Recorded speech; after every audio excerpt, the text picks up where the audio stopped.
नमस्कार मंडळी, स्वागत आहे माझ्या मिनी ब्लॉगमध्ये. चला तर मग हा जी व्हिडिओ आहे ना, अजिबात स्किप करू नका. तोंड का वाकडं झाले ते मला नंतरच कळेल.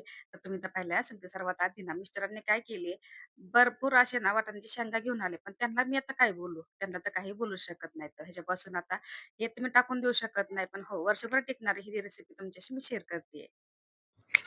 तर सर्वात आधी पाहिलं असेल, की आपण एक पातेलं घेतले आणि त्या पातेल्यामध्ये भरपूर असं पाणी टाकून घेतले आणि त्याच्यामध्ये 2 चमचे तर मी घेतलेलं आहे मीठ आणि त्याच्यासोबतच ना अर्धा चमचा तर मी घेतलेला आहे साखर. आता साखर मी प्रमाण कमी ठेवले. ऑलरेडी ना ही जी शेंगा असतात म्हणजे ही जी वाटाणे असतात ना खूप असे गोड असतात. मग ते साखर टाकल्याने खूप अजून गोड होतात. आणि हे जे वाटाणे आहेत ना, फक्त एक उकळी घ्यायची. नंतर काय करायचं, चिल असं पाणी घ्यायचं, थोडंसं बर्फ ॲड करायचंय आणि ते जे आपण उकळून घेतलेलं आहे ना, ते ह्याला काय करायचंय, थंड पाण्यामध्ये टाकून घ्यायचं, की जेणेकरून त्याचा जे कलर आहे ना, असा म्हणजे असाच राहील आणि हो, हे वर्षभर टिकणार आहे. नंतर तुम्हाला ही पूर्ण प्रोसेस आहे, तुम्हाला कशी मी बनवते दाखवते.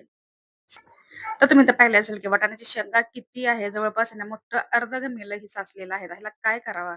म्हणूनच हे डोकं थोडंसं चालवलेलं आहे. आपण तुम्ही पाहिलं असेल, की थंड पाण्याने ना थंड पाण्यात मी 10 ते 15 मिनिटं ठेवलेले आहे. नंतर मी एका चाळणीत काढून घेतले आणि हो, त्याचं पूर्ण पाणी जे आहे ते साईडला निघून जाईल अशाच पद्धतीने मी काढून घेतले आणि हो, एका कॉटनचा कपडा घेतला. कॉटनचा कपडा हातरून घेतला आणि त्याच्यावरती ना हे वाटाणे जे आहेत ना मी टाकून घेतले. ह्याला काय करायचं माहिती का? जवळपास 15 ते 20-25 मिनिटं जरी तुम्ही ठेवलं, तरी ह्याचं पाणी पूर्ण निघून जाईल.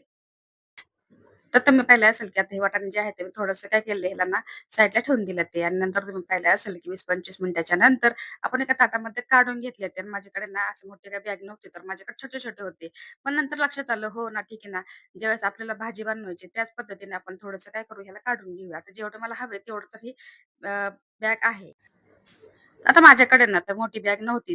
जर तुमच्याकडे असेल तर तुम्ही काय करा ते घ्या आणि त्याचं काय करायचं हवा पण टाईटमध्ये ठेवायचं. कारण की हवा जर गेली तर हे वर्षभर टिकणार नाही. थोडीशी दखल घ्यायची आणि हो तुम्ही पाहिले असेल की आपले जे पॅकेट आहे ते पूर्ण झालेले आहे. आणि मी काय केले फ्रिजमध्ये ठेवले. ज्यावेळेस मला लागेल वर्षभर नाही चालू म्हटलं तरी हे राहते आणि तुम्ही पाहू शकता कशाप्रकारे मी बनवून ठेवलेत आणि हो याचा बर्फही तयार झालाय.